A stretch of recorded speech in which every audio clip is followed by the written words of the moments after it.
विदधाति पूर्वं यो वै वेदांस प्रहिणोति तस्मै तं हदेवम् आत्मबुद्धिप्रकाशं मुमुक्षुर्वै वै शरणमहं प्रपद्ये।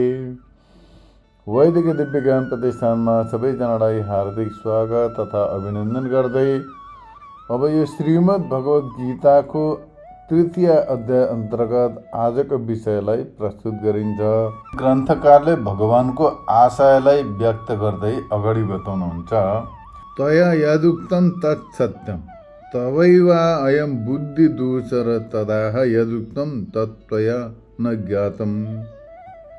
अर्थात् तिमीले जो बतायो त्यो तिम्रो बुद्धि अनुसार तिम्रा लागि सत्य हो, किनभने तिमीलाई मैले जो बताएको थिएँ त्यो तिमीले बुझौन।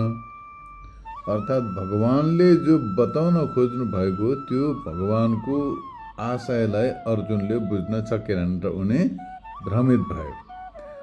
भगवान बताउनुहुन्छ विद्या, बुद्धि, शक्ति, अवस्था आदिको विचार गर्दा कर्ममा नै तिम्रो अधिकार छ, सन्यासमा छैन।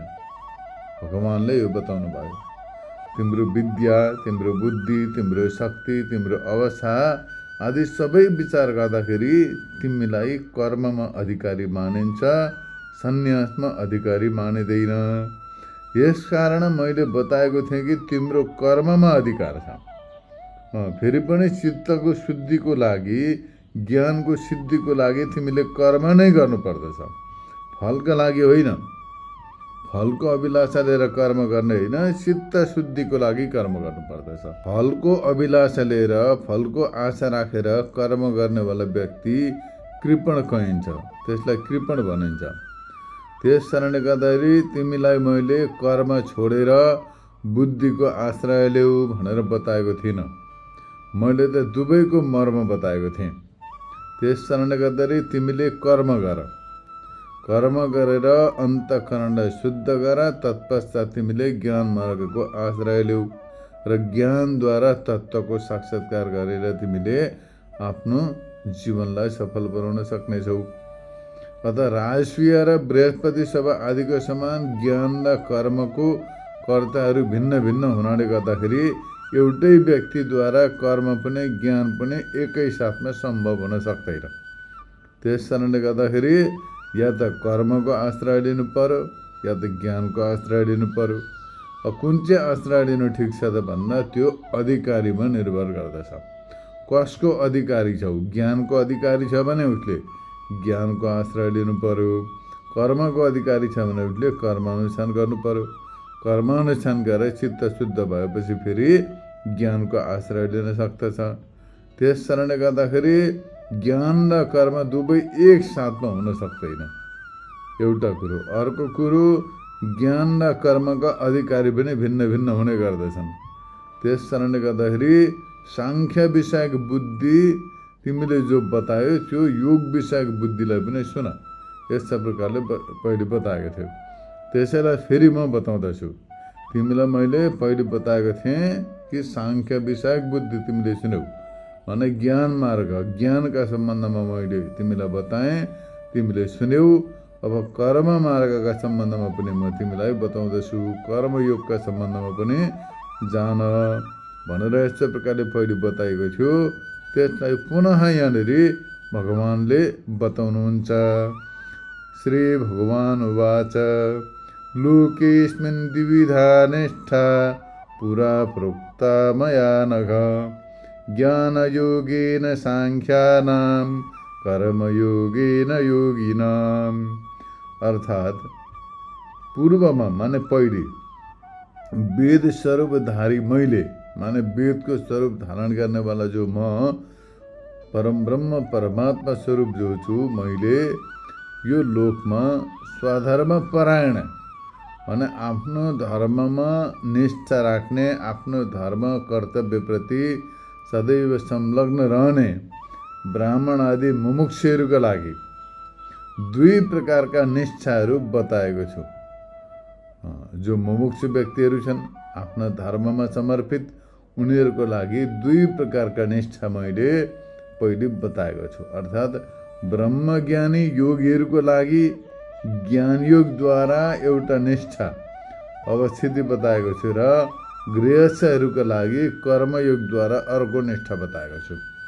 जो निवृत्ति मार्गमा लागेका छन्, सन्यासी योगीहरू छन्, उनीहरूका लागि ज्ञान मार्ग र जो गृहस्थमा रहेका छन् उनीहरूका लागि कर्मनिष्ठा कर्ममार्ग कर्मयोगको मैले अर्को निष्ठा बताएको छु।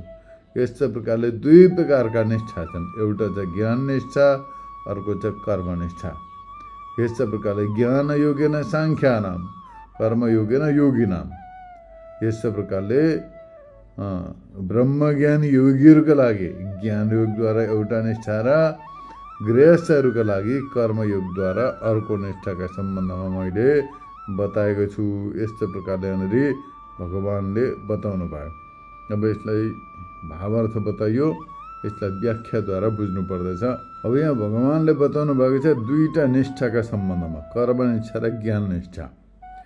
तीमध्ये यहाँ बताउनुहुन्छ कि जसले निर्विशेष परमब्रह्म परमात्मालाई जान्दछन्, जसले निर्विशेष परमब्रह्म परमात्मालाई आत्मस्वरूपले जान्दछन्, माने उनीहरू ब्रह्मज्ञानी हुन्। ब्रह्मज्ञानी व्यक्तिहरूले आफ्नो आत्मस्वरूपले साक्षात परमब्रह्म परमात्माको साक्षात्कार गरेका हुन्छन् र उनीहरूलाई साङ्ख्य भनिन्छ। उनीहरू साङ्ख्य हुन् माने ब्रह्मज्ञानी, यति माने सन्यासीहरू। उनीहरूका लागि ज्ञान निष्ठाका सम्बन्धमा बताइएको छ। उनीहरूको निष्ठा हो ज्ञान निष्ठा, साङ्ख्य योग भनिन्छ जसलाई, र जसद्वारा ब्रह्मज्ञानीले ब्रह्मका साथ एकत्वको अनुभूति गर्दछन्। आत्मा र ब्रह्मको एकत्वको अनुभूति गर्दछन्, एकत्वको साक्षात्कार गर्दछन्, त्यसलाई योग भनिन्छ। यहाँ प्रयुक्त योग शब्दको तात्पर्य आत्मा र ब्रह्मको एकत्व बोध हो। यहाँ प्रयुक्त योग शब्दको अर्थ कुनै सूर्य नमस्कार आदि इत्यादि फिजिकल व्यायाम होइन, यो शारीरिक व्यायाम होइन, अपितु आत्मा र ब्रह्मको यथार्थ बोध, यथार्थ एकात्म बोधलाई यहाँनिर योग शब्दले बताइएको छ। अतः हो त एकीकृत जो योग छ हो त्यसलाई भनिन्छ ज्ञान योग। आत्मा र ब्रह्मको एकत्व बोध हुनुलाई भनिन्छ ज्ञान योग।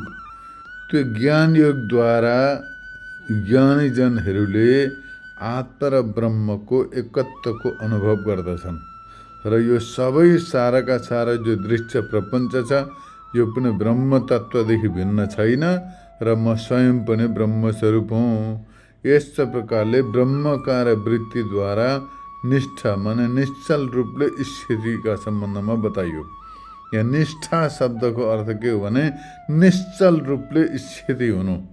निश्चल रूपले कुनै चलायमान नभइकन, विचलित नभइकन आफ्ना लक्ष्यमा एकाकार रूपले तदाकार रूपले संलग्न रहनुलाई निष्ठा भनिन्छ।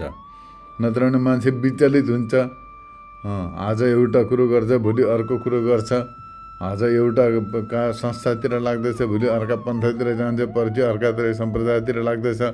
त्यो विचलित हुन्छ, जो काहीँ निश्चित मार्ग त्यसलाई थाहा छैन, के हो वास्तविकता भन्ने कुरो थाहा छैन र कसैलाई यथार्थ सत्य कुरो बतायो भने पनि त्यसले धारण गर्नै सक्दैन, त्यसले त्यो स्वीकार गर्नै सक्दैन, त्यो उसले लिनै सक्दैन।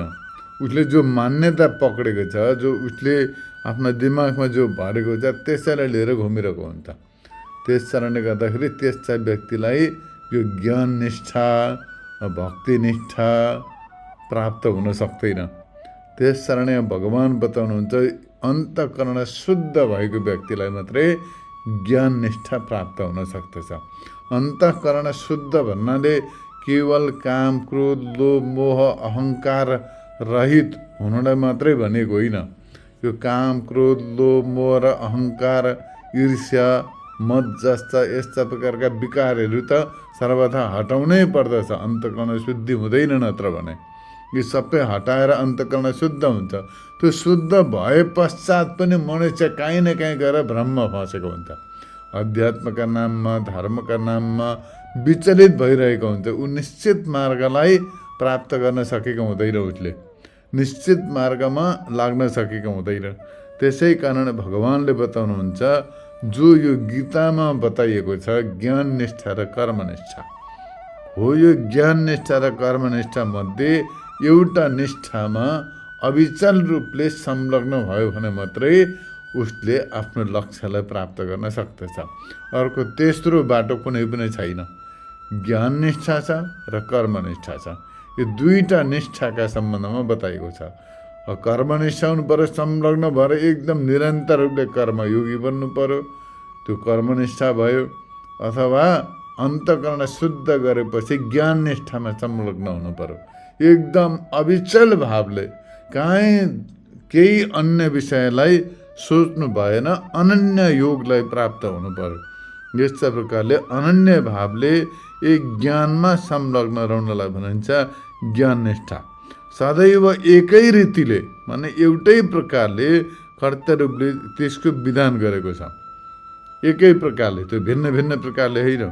त्यस कारणले गर्दाखेरि त्यो एकै आत्मालाई जान, अर्कालाई छोड, यस्तो प्रकारले श्रुतिले पनि बताएका छन्। तमेव ऐकं विजानथ आत्मानं अन्य वाचो विमञ्चथ ओमिचेवं ध्यायथ आत्मानं स्वशिव पाराय तमस परस्ताद् वेदान्त विज्ञान सुनिश्चितार्थ सर्वं खल्विदं ब्रह्म तज्जनानति शान्त उपासीत तमेव धीरो विज्ञाय प्रज्ञां कुर्वीत ब्राह्मणः नानुध्यायन् बहुन् शब्दान् वाचो विज्ञापनं हि तत् इत्यादि वाक्यै रतद प्रवृत्तिं निषिध्य तेषां ब्रह्मनिष्ठव कर्तव्यत्वेन प्रोक्त इत्यर्थ। अर्थात् भन्नुको तात्पर्य के हो भनेदेखि तू एक आत्म तत्त्वलाई जान, अरू सबै प्रकारका विषयलाई छोडिदेऊ। तम एव एकं विजानता आत्मानं अन्यवाच विमञ्चत, माने तू एक अद्वितीय आत्मालाई जान्न, अरू सबै विषयलाई छोडिदेऊ। कुनै केही प्रकारको धारण गर्नु पर्दैन, केही लिनु पर्दैन। यो श्रुतिले बताएका हुन्, उपनिषदले। तू केवल एक अद्वितीय आत्मा चैतन्य ब्रह्मस्वरूप आत्मा चैतन्यलाई ब्रह्मस्वरूपलाई जान, ब्रह्म चैतन्यलाई साक्षात्कार गर, अरू सबै विषयलाई छोडिदेऊ, केही राख्नु पर्दैन दिमागमा। यस्तो प्रकारले श्रुतिले बताएका छन्। यसै गरी परम अज्ञानद्वारा पार पाउनका लागि आत्माको ओमकार अथवा भगवानको नामद्वारा ध्यान गर, यस्तो प्रकारले बताउनुहुन्छ। त्यो आत्मालाई ध्यान गर्ने कसरी? भगवानको नामको आश्रय लिएर, अथवा यतिहरूले प्रणवद्वारा ध्यान गर्दछन्, तिम्रो कल्याण होस्, यस्तो प्रकारले बताइएको छ। यसै गरी अन्य श्रुतिले बताएका छन् वेदान्तको विज्ञानद्वारा राम्रो प्रकारले निश्चय गरिएको यथा यो सबै ब्रह्मस्वरूप हो र म स्वयं ब्रह्मस्वरूप हुँ, यस्तो प्रकारले अनुभव गर्नु पर्यो। यो साराका सारा जो छ सबै ब्रह्मस्वरूप हो, म स्वयं पनि ब्रह्मस्वरूप हुँ, यस्तो प्रकारले अनुभव गर्नुपर्दछ, जान्नु पर्दछ। यसै गरी यहाँ बताउनुहुन्छ तज्जनानति शान्त उपासित, माने साराका सारा विश्व प्रपञ्च जसबाट उत्पन्न हुन्छ, जसमा स्थित रहन्छ र अन्तिममा गएर जसमा लय हुन्छ। जस्ता प्रकारले डोरीमा सर्पको प्रतीति हुन्छ। यो वास्तवमा जगत उत्पत्ति भएको हो भन्ने यहाँनिर तात्पर्य होइन।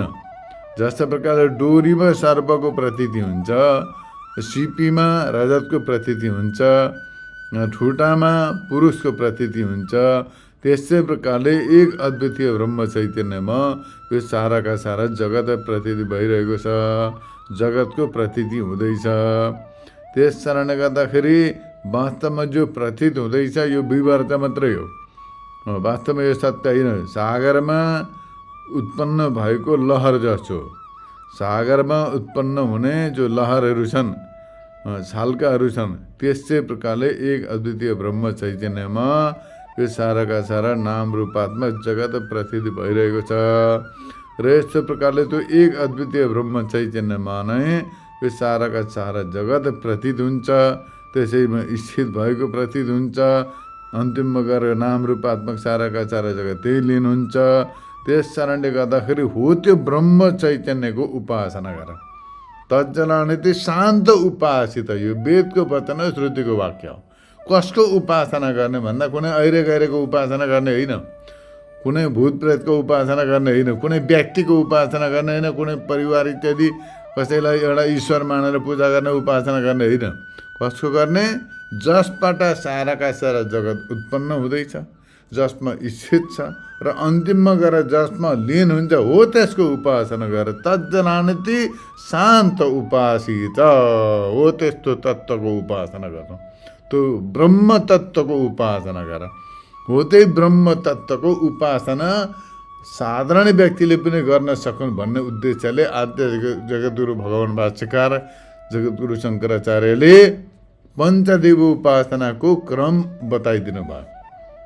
पञ्चदेव उपासना पाञ्चायनको, त्यो पाञ्चायनमा एकैको उपासना गरे पनि भयो, पाँचैको गरे पनि भयो, त्यो उपासकमा निर्भर। तर शान्त उपासित, शान्त भएर त्यसैको उपासना गर्नु पर्यो, अरूतिर भड्किनु भएन।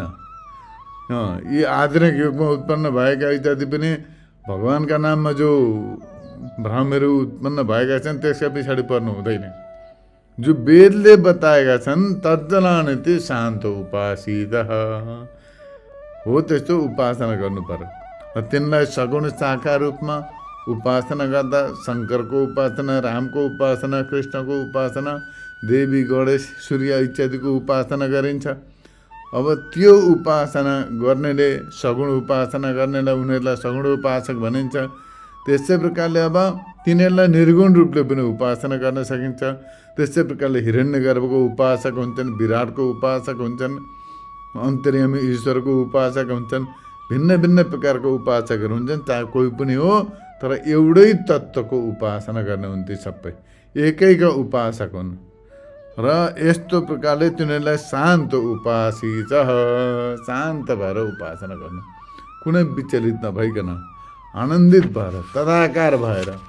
शिवको उपासना गर्ने व्यक्तिले शिवाकार वृत्तिद्वारा उपासना गर्नु पर्यो। साराका सारा जगत सर्वम शिवमयम जगत, सबैका सबै जगत शिवस्वरूप हो, म स्वयं पनि शिवस्वरूप हुँ, म ब्रह्मस्वरूप हुँ, शिव ब्रह्मस्वरूप हुन्, म ब्रह्मस्वरूप हुँ। यस्तो प्रकारले उपासना गर्नु पर्यो। त्यस्तै प्रकारले रामको उपासना गर्नेले सिया राममय सब जग जानी करौँ प्रणाम जोगी जुगपान। साराका सारा जगत जो हो सर्वम खलविदम ब्रह्म, सबै ब्रह्मस्वरूप हुन्, ब्रह्म स्वयं राम हुन्, राम स्वयं ब्रह्म हुन्। त्यस कारणले गर्दाखेरि ती राम ब्रह्मस्वरूप हुन्, ब्रह्म हुन् र सबैका साराका सारा ब्रह्मस्वरूप हो। सर्वम खलविदम ब्रह्म, सबै र सबै राम स्वरूप हो। साराका सारा चराचर जगत जो प्रतीत हुँदैछ नाम रूप सबै रामदेखि भिन्न छैन। सर्वम राममयम जगत, सबै राम स्वरूप हुन्। त्यस कारणले गर्दाखेरि म पनि स्वयं राम स्वरूप हुँ। यस्तो प्रकारले उपासना गर्नु पर्यो अभेद बुद्धिले। साराका सारा सबै ब्रह्मस्वरूप हो, ब्रह्म राम हुन्, राम स्वयं ब्रह्मस्वरूप हुन् र सबै ब्रह्मस्वरूप हो, मतलब सबै राम स्वरूप हुन्। साराका सारा जो पनि देखिँदैछ सबै रामै राम हुन्। जलमा राम, थलमा राम, सबैतिर रामै राम र म स्वयं पनि राम स्वरूप हुँ। यस्तै प्रकारले कालीको उपासना गर्ने हुन्छ, देवीको उपासना, गणेशको उपासना, चाहे कसैको पनि उपासना गरिन्छ। वैदिक हो नि तिनीहरू सबै विहित, र यी वैदिक देवताको वैदिक अवतार स्वरूप हो, ईश्वरको स्वरूपको जो उपासना गरिन्छ तदाकार भएर उपासना गर्नुपर्दछ। त्योदेखि भिन्न होइन, त्योदेखि भिन्न केही छँदै छैन। त्योदेखि भिन्न म पनि होइन, केही छँदै छैन, अर्को पनि छँदै छैन। यस्तो प्रकारले उपासना गर्नुपर्दछ। यसैलाई भनिन्छ तज्जनानिति शान्त उपासित, त्यसलाई शान्त भएर उपासना गर्नुपर्दछ। यस्तै प्रकारले यहाँनिर बताउनु हुँदछ। र यसै प्रकारले धेरै ब्राह्मण पुरुषले त्यसलाई जानेर, भन्नुको तात्पर्य तमेव धीरो विज्ञाय प्रज्ञाम कुर्वित ब्राह्मण नानु ध्यान बहुन शब्दान वाचु विज्ञापनम हितत। धीर ब्राह्मण व्यक्तिले माने त्यो उपासक गर्ने, ब्रह्म तत्त्वको उपासना गर्ने जिज्ञासु व्यक्तिले, मुमुक्षु व्यक्तिले ब्रह्म बुद्धि भावनाले उपासना गर्नु र एक अद्वितीय ब्रह्म चैतन्य स्वरूप हो साराका सारा जगत, र म स्वयं ब्रह्म स्वरूप हुँ। साराका सारा जगत राम स्वरूप हो, म स्वयं राम स्वरूप हुँ, देवी स्वरूप हो, जो आफ्ना इष्टदेव छन्, जसलाई आफूले इष्टचिन्तनका रूपमा स्वीकार गरेको छ र इष्टदेव मानेका छन्, र उनैदेखि भिन्न केही पनि छैन। यस्तो प्रकारले जान्नु र तदाकार भएर उपासना गर्नु, अन्य अनेक प्रकारका शब्द सिद्धान्त सबलाई छोडिदिनु। अन्य वाचो विमंसतः सबैलाई छोडिदिनु। वाचो विज्ञापनमित त्यो भ्रम पार्ने मात्रै हो नि। एउटाले के भन्छ, अर्काले के भन्छ, अर्काले के भन्छ, त्यो 10तिरको कुरा सुन्न थाल्यो, 10वटाको कुरा वचन सुन्न थाल्यो भने मति भ्रमित हुन्छ। बुद्धि भ्रममा पर्दछ, केही पनि निश्चय हुँदैन। एउटाले के भन्छ, अर्काले के भन्छ, अर्काले के भन्छ, सब छोडिदिनुपर्छ। सब छोडेर के गर्ने भन्दाखेरि केवल ब्रह्म चैतन्यको उपासना गर्ने। अन्य शब्दसँग के मतलब यो बताउनुहुन्छ। नानु ध्यान बहुन शब्दान, अनेक प्रकारका शब्दहरू नसुन्नु, अनेक प्रकारका शब्द याद नगर्नु, अनेक प्रकारका अन्य फाल्टु वचन पनि नसुन्नु। किनभने वाचो विज्ञापन हेतु त्यो त सबै वाणीका विकार केही व्यर्थका वचन मात्रै हुन्थ्यो। तिनीहरूबाट केही लाभ हुनेवाला छैन। त्यस कारणले गर्दाखेरि तिनीहरू त सबै वाणीको श्रम मात्रै हो, वचनको परिश्रम। केवल एउटै तत्त्ववाद, साराका सारा जगत ब्रह्मस्वरूप हुन्, म स्वयं ब्रह्मस्वरूप हुन्। अब कृष्णको उपासक छ भने सर्वम कृष्णमयम जगत, साराका सारा कृष्ण स्वरूप हो, म कृष्ण स्वरूप हुँ। कृष्णदेखि भिन्न केही छैन। रामको उपासना गरिन्छ त रामदेखि भिन्न केही पनि छैन। यो एउटै तत्त्वको नाम हो। कृष्ण भने पनि, राम भने पनि, देवी गणेश सबै यस्ता प्रकारले अभेद भावले तन्निष्ठ भएर उपासना गर्नु भनेर यस्तो प्रकारले बताएको छ। अब निर्गुण उपासकहरूले एक अद्वितीय ब्रह्म चैतन्य निर्गुण निराकार आत्मस्वरूप त्यसको उपासना गर्दछन्, त्यसको चिन्तन गर्दछन्। अहङ्ग्रहो उपासना भनिन्छ त्यसलाई। यस्ताद्वारा, यस्ता यहाँनिर वाणीद्वारा तत्त्वलाई जानेर तद्रूप भएर उपासना गर्नु, यस्ता प्रकारले बताएको छ। यी वाक्यत्र अन्य प्रवृत्तिको निषेध गरेर त्यो एक अद्वितीय ब्रह्म चैतन्यमा तत्प्रति समर्पित हुनको लागि यहाँ बताएको छ। यसैलाई ब्रह्मनिष्ठ भनिन्छ। यस्तो प्रकारले बताएको छ। यो अर्थ हो यसको। योगी यानी कर्मयोगी जो छ, अब यो ज्ञान योगी उपासकहरूका सम्बन्धमा बताइयो।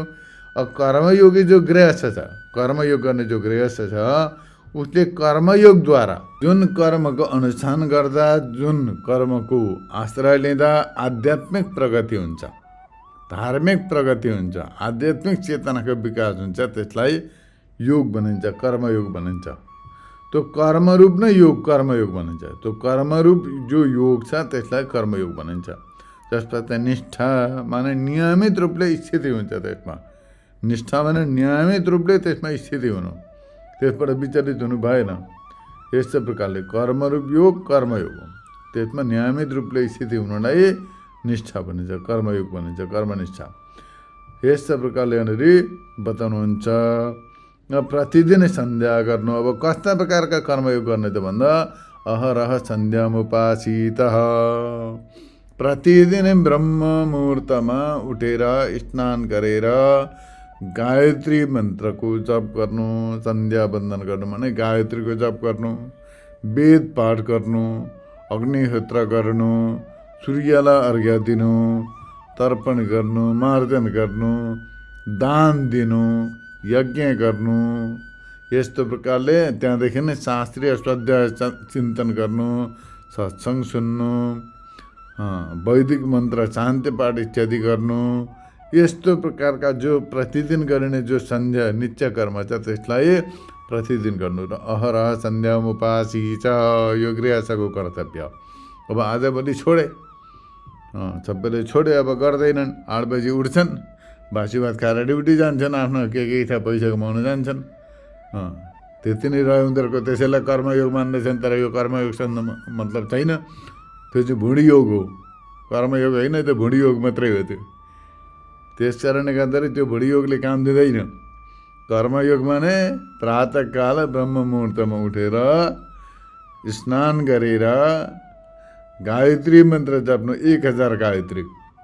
तत्पश्चात जो इष्ट देवता छन् उनको चिन्तन गर्नु, ध्यान गर्नु।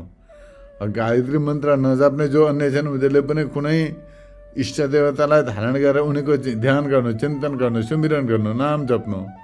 तत्पश्चात प्रार्थना गर्नु इत्यादि गर्नु, नाम सङ्कीर्तन गाउनु। तत्पश्चात अब जो अधिकारी छन् उनीहरूले हवन इत्यादि अग्निहोत्र आदि इत्यादि गर्नु। उनीहरूले पनि भगवान्लाई भोग लाउनु, अर्चना गर्नु, पूजन गर्नु, वन्दना गर्नु। चिन्तन गर्नु, ध्यान गर्नु, गीता आदि इत्यादि शास्त्रको स्वाध्याय गर्नु, पठन पाठन गर्नु इत्यादि गर्नु, यसलाई भनिन्छ कर्मयोग। यस्तै प्रकारले उदिते सूर्य प्रातः र जुहुति, यस्तै प्रकारले बतायो। अब सूर्योदय भएपछि प्रातःकालको हवन गर्दछन्, अग्निहोत्र गर्दछन्। यो गृहस्थको कर्तव्य हो।